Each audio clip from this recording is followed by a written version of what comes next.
Just to start out with, I really didn't know what to do when Kai talked to me about teaching a course on iPhoneography, because what do you teach about iPhoneography? You know, basically it's photography. But I figured in order to get started, I want to go around the room and have you just say your name and then mention what you hope to get out of this session. And this way, I'll take notes on that, and if I haven't prepared anything on it, I'll punt and try and work in that direction anyway. Why don't we start from here and we'll work our way around the room. Okay, I'm Jeannie Shamfro, and I hope to not have to carry my camera in addition to my phone when I'm traveling. If I can get a good enough picture on my iPhone, it'd be nice just to have to carry it. Okay. Okay, and I'm Phil Shamfro, and I still use my phone for a lot of different things, but I'm still employed as an attorney, and I'd like to know how to use it more for legal reasons. Okay. Hi, I'm Rosemary Killian, and I hope to learn how to use the app so that I can sit and craft in a very small area without all the paper and cool things. So it's a whole new way. Cool. Okay, perfect. I'm Kathy Hatton, and I want to get some more artistic photos. I like the panorama, but I would like to know more about like the moon rising and setting, things like that. What to do as far as light. You said moon rising? And, yeah, okay. Some, but I mean, they're good, but they're not great.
Control center? Yeah. Now that's a screenshot of your camera, and if you will all go to your camera, you take a look at that. Do you see that grid that's in the middle? Do you each have the grid on your camera screen? Okay, now you can turn that grid on and off by going to your settings, to the telephone settings. That's a change in the new operating system. Jeannie, you wouldn't have to worry about that, okay, because in your camera, you can activate that right from your options. You can turn it off from your options. Oh. Why they changed that, I don't know. But now, for anybody with the new operating system, you'd have to go to the phone's settings, and if you were going to do that right now, because we may use that grid later on, if you go to settings and then scroll down to where it says photos and camera, all right, if you select that and scroll down again to where it gives you the option to turn on the grid, and just hit that, turn on the grid. And you can come out of settings and go back to your camera, and you should have your grid. What is HDR? Huh. Yeah, we're going to cover that. We're going to cover that in a second. Okay. Matter of fact, now what I was showing previously was the phone in landscape mode. Most of the time when you take a picture, particularly if you're taking a video, you want to shoot in landscape mode. And the reason I say that, and a lot of photographers say the same thing, is that that's your field of vision. That's the way humans ordinarily see. You notice that even all digital, your digital screens are in landscape mode, as opposed to portrait mode. Huh? I got a Twitter text. We probably don't want that on the screen. A lot of times people will shoot in portrait. You only really want to do that if you're taking the Empire State Building or a basketball player or something like that, you know, where. But if you're, most pictures, they work out better if you shoot in landscape mode. But anyway, that's, this is what basically what the screen looks like in portrait mode. And I'm going to demonstrate from here because all the lettering is going in the right direction that way. HDR, we brought up HDR, and we had one comment as to, what is it? I just made it up. High density resolution, I think. That's a good guess. Yeah. That's a good, anybody else know what? High definition resolution. Right. Well, basically it's high dynamic range. We know what that is? Anyone who want to guess that? You knew you had high. You had high, right? I would have been 100 bucks. Well, high dynamic range, basically, the camera cannot see all ranges of light like the human eye can. You know, when you focus the camera, for the most part, it's either going to focus on the bright area or a shaded area in your scene somewhere. Using high dynamic range, the camera takes more than one shot. It will take a shot focusing on the light area and also a shot that's bringing in the details from the shaded area, and then it combines it, automatically combines it for you. I'll do it now. Oh, I don't know. Somehow Steve Jobs and them figured it out. iOS 7, or was that always there? That came out in iOS 6. It did come out in iOS 6. Now, if you decide to use that, always check to make sure that it's turned off when you're finished using it, because it will stay on. And you'll wind up always, your subsequent shots will come out in HDR. So I don't use, What's the difference, though? I don't understand. Well, let's try it now. Well, we don't have a lot of area with different contrasting light, but for the most part, when you have Great. yeah, try that now. Take a picture of Kai with the HDR on, and then try one with it off. You're doing your best Richard Nixon there.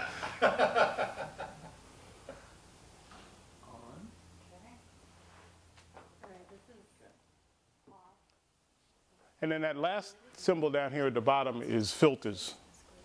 You know, those little circles, the little balls on to the side, that's filters. A lot of people like to shoot in filters. Again, Instagram made filters popular. I don't like filters because I think filters eat pixels. And you know, I don't know if you know that photographs are made up of millions of little pixels and carrying on. And I think a lot of times the filters kind of fuzzy them out, particularly if you're doing things like real estate and all. You probably want to stay away from, unless you have, you know, some kind of unique type advertisement that you're looking to do. You may not want to fool around too much with filters. How do you get back to this screen simply? I mean, I went to settings and now I'm, you know, if I go like this, it doesn't come back. All right, that's something that I didn't cover, and I guess I should have. If you go to your home button, double tap the home button. Now, if everybody will go and double tap your home button, what comes up now are all of your open apps.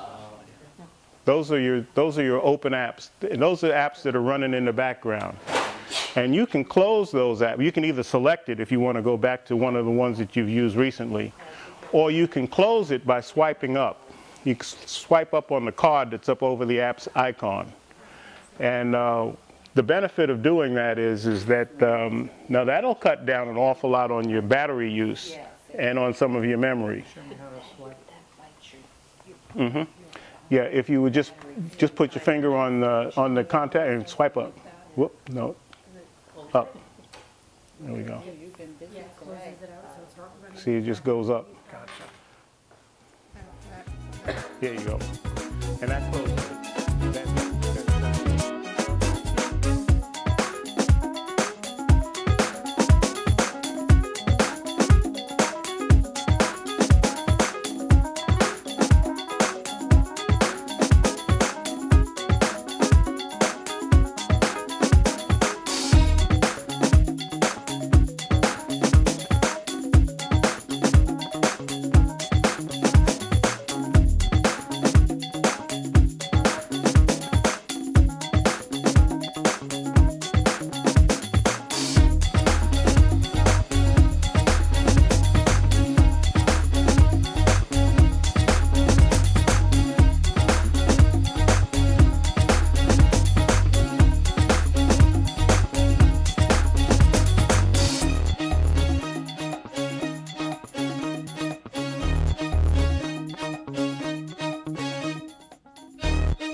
Light is important. You know, the iPhone has a real good lens, but it has to have decent light. You know, most of the time, available light is all that you need. But so you can be very, very disappointed sometimes if you don't get, you know, the decent light. You know, if you don't have real good light, because it's not magical. I think we talked a little bit about this. That the iPhone automatically adjusts the focus, the brightness, and the color balance of any scene that you're pointing it to. You know, after momentarily, it will make all of those adjustments for you. But sometimes you'll have a scene where you want to be able to tell the sensor where the important part of the scene is. So you'll use your finger and you'll tap on that important part of the scene on your screen.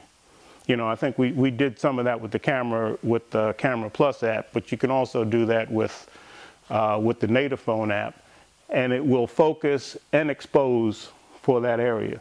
Like in this shot, I wanted to, naturally I told the phone I thought the rainbow was the important part of that scene, because when the phone actually took a look at the scene, it was focusing on the people, it was focusing on the buildings, and then the sky was kind of washed out. So you want to tap on the area that you want to make the most important part of the scene, and that'll give you the exposure and the focus of that area. There's an auto lock also.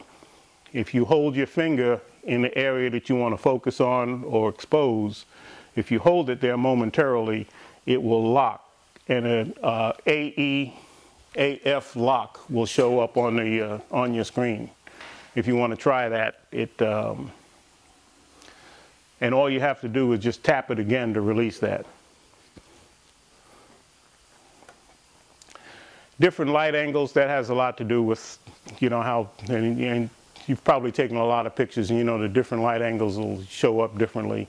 If you get light from the side, it'll show those are the most comfortable shoes on planet Earth, by the way. But it'll show fabric, it'll show your textures, you know, lighting from the side.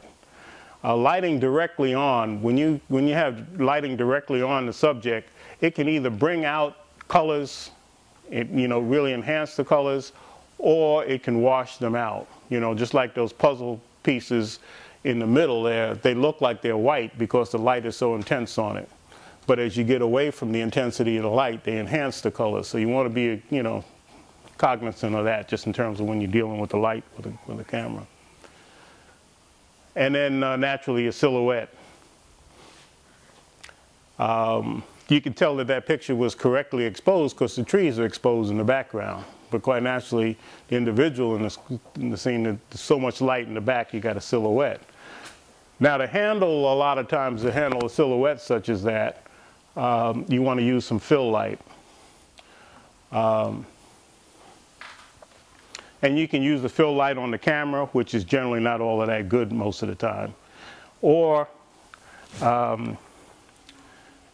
you can use like pocket studio lights.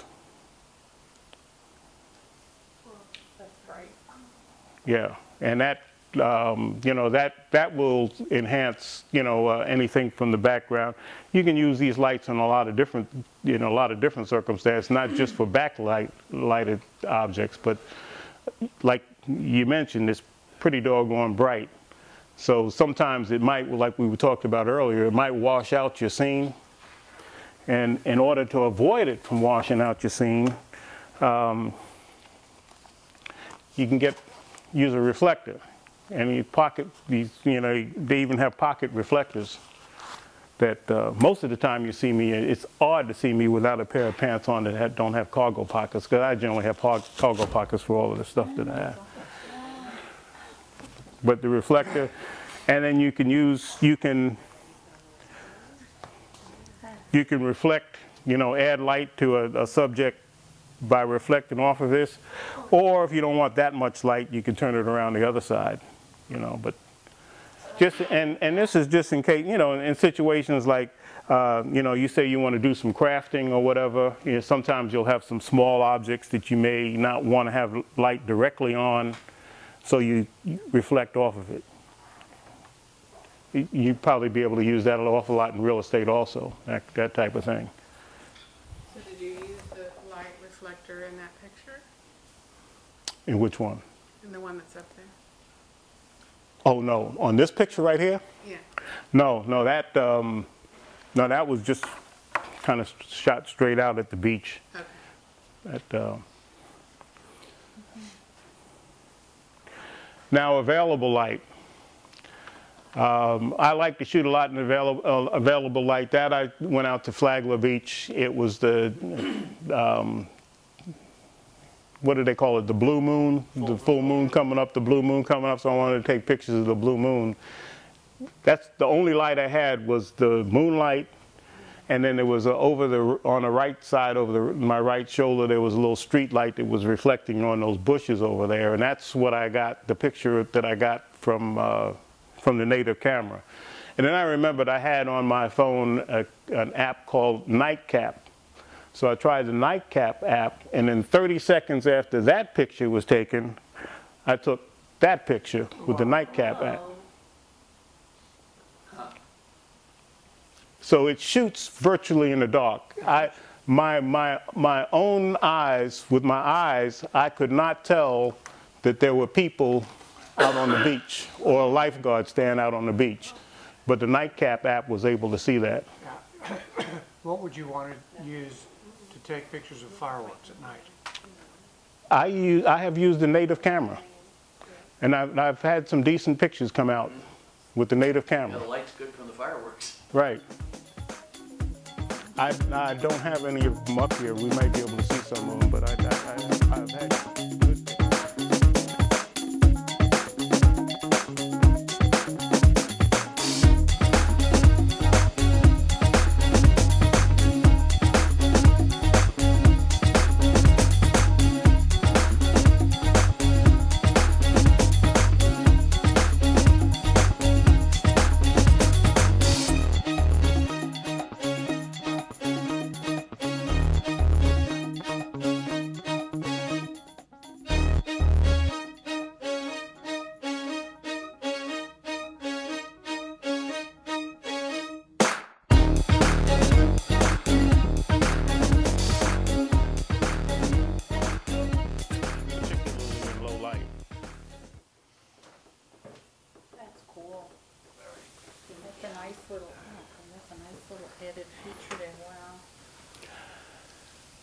High dynamic range. Both of these shots were taken at the, they were taken within 15 seconds of each other. Right. Well, actually, I was sitting in my car and sitting in the same exact spot. And this was taken with the one on the left was taken with the native camera, and the one on the right was taken with the an HDR program, an HDR app that I mentioned to you earlier, Pro HDR. And I forget now, that was 99 cents or $1.99 in the App Store. And it's just a thing of where it's reading both the light area and the dark area of the photos, of the scene. So it just depends on how you want to use it. Particularly like in real estate, you might want to use it for, you know, getting into the shadows and things like that. And I'm sure with crafting, that would also be... Yeah, because a lot of my pictures, I like to put them on canvas and such, and so that'll really... Okay, so without getting the Pro HDR, you can go to your camera. If you will go to your Camera Plus app now,